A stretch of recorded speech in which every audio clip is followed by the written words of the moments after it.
Sometimes new technology shows up in surprising places. Years ago, a young man named Bob McCormack started a candy company in Albany, Georgia. The company stayed small for many years until a new machine was invented. Today, that company is the largest manufacturer of striped candy in the world. Here's how it happened.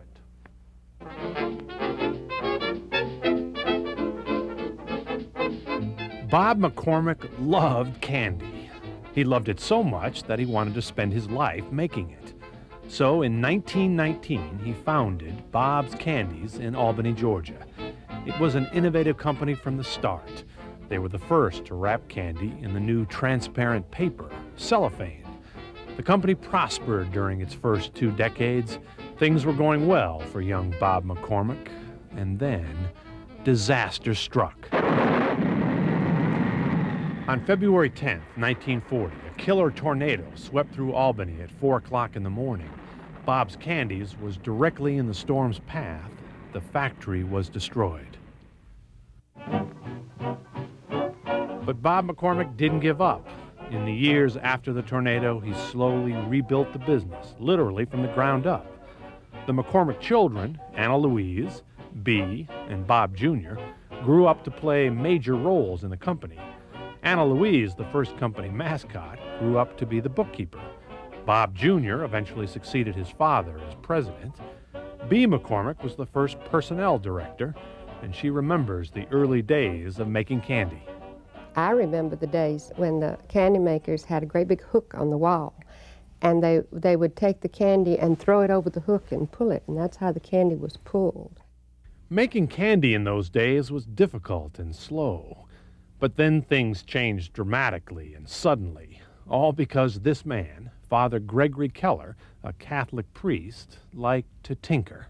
In about 1952, my great-uncle invented a machine that would take stick candy and it would automatically twist it and cut it. And then the following year, he invented a machine that would put a bend in that stick candy. Keller machines are still in use today at Bob's Candies. The machine, named after its inventor, revolutionized the stick candy business by automating what had once been a tedious hand process. And it created a whole new industry, the commercial production of candy canes. There was no such thing as cane industry. It was made by little shops that handmade candy and sold them in jars on the boardwalk or in the candy shops or something like that. But there was no such thing as a candy cane industry until the Keller machine. The third generation of McCormacks, the grandchildren of the original Bob, they run the company today. But no matter which McCormack you talk to, they all say that making candy is the sweetest job around. It's fun. I mean, the process is fun. We go through the plant every day, and you know, it's still interesting and entertaining to watch. And it's fun to take people through because they're always amazed at how it's actually done. And the industry's fun. It really is. I mean, candy's a fun thing. Mm-hmm. And I think with it being a family business, it makes it even more special. So how is it done? How do you make a candy cane? The plant uses 92,000 pounds of sugar, 60,000 pounds of corn syrup every day. They cook 6,000 gallons of this mixture per hour. The golden syrup is then poured off in 100-pound batches. Next, the syrup is poured onto an ice water-cooled table where it's allowed to stiffen and cool. Part of the batch gets mixed with red dye. The rest of the batch is thrown onto the pulling machine where it's worked until it's silky white. At this point, the flavoring is added, 100% pure peppermint oil.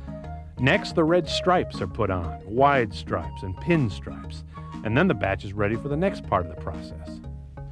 The batch roller reduces the candy down to the correct size. A quick trip through the Keller machine cuts and twists the candy rope.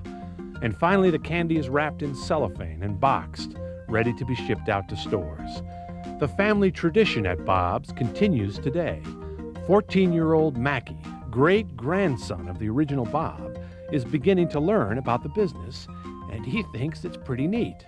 When people come out and give tours to the plant, they see the huge buckets of candy, they're just surprised by how much there is, and And they come in here and look around and see all the candy, and they're like, wow. By the way, in order to have enough candy for Christmas, Bob's Candies begins making canes 13 months ahead. And all those candy canes are stored in the warehouse, where someday they'll be enjoyed by everyone who loves candy canes. Maybe even you.